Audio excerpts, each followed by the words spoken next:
Déjame que te cuente un cuento, una historia. La de un escritor que se despertó y se dio cuenta de que era una persona.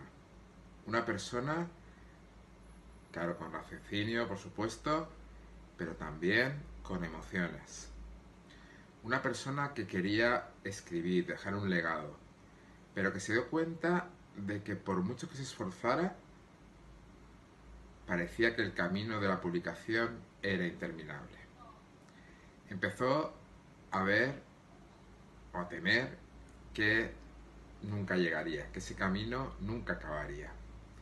Se vio en esa desesperación de pensar que nadie conocería aquello que quería comunicar.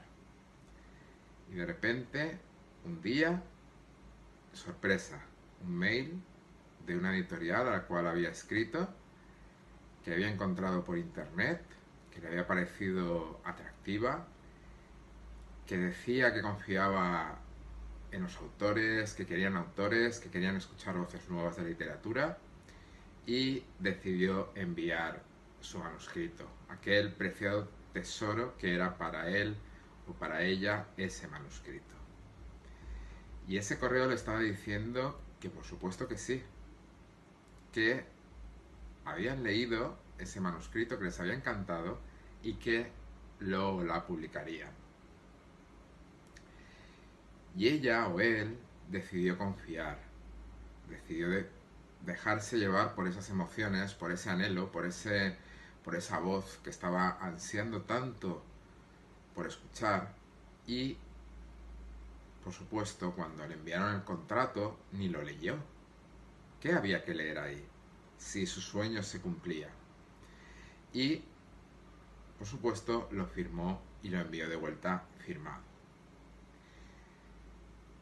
Después llegaría la otra historia.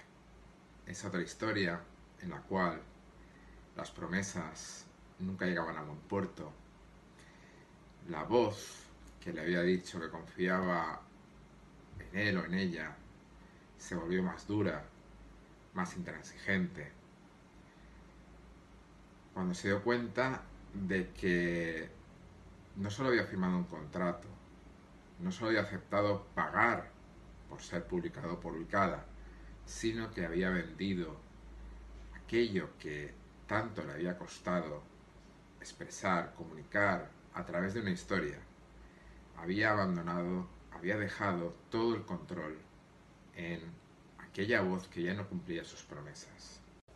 Interrumpo un momento esta historia que estoy contando para recordaros que tenéis un enlace abajo para poder suscribiros a mi lista de correo, en el cual vais a recibir mails semanales con información muy útil para escribir y publicar, y también información sobre las actividades que voy haciendo, las charlas y los cursos, que además venimos o vamos a un otoño movidito, así que suscríbete y ahora continúa la historia.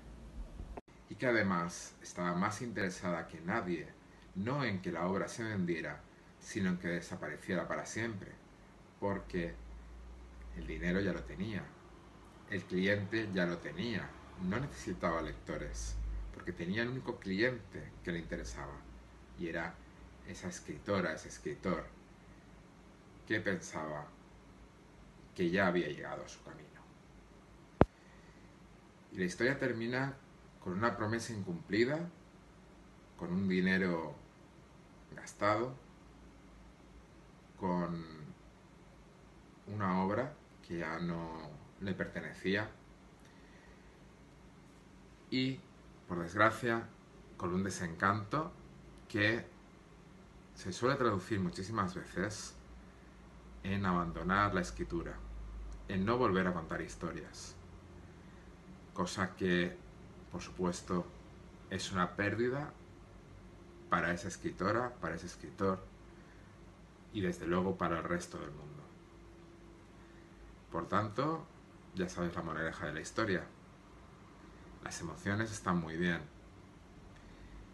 pero la razón también tiene que pilotar, tiene que ser copiloto y tiene que decirnos que aunque el camino es muy complicado, no vamos a engañarnos, al final se llega. Y no valen atajos, y no vale aceptar condiciones que no aceptaríamos jamás si se tratase de nuestro trabajo o de nuestro negocio.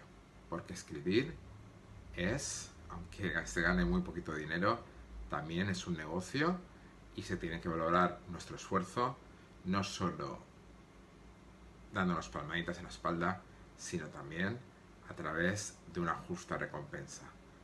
Eso, junto con el feedback de los lectores, es lo que nos hace continuar, lo que hace que sigamos escribiendo.